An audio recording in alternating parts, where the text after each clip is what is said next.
সখী, শোনো সখী, বড়দের মুখে শুনলাম তোমার নাকি যুবরাজ দুর্যোধনের সাথে বিবাহ ঠিক করেছে।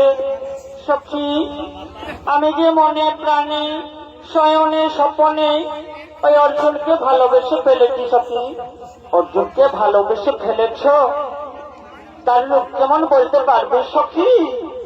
তাহলে শোনো। আরে সপসাতে কিরণ দাবি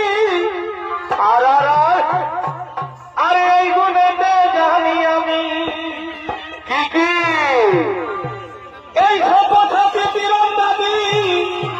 আচ্ছা,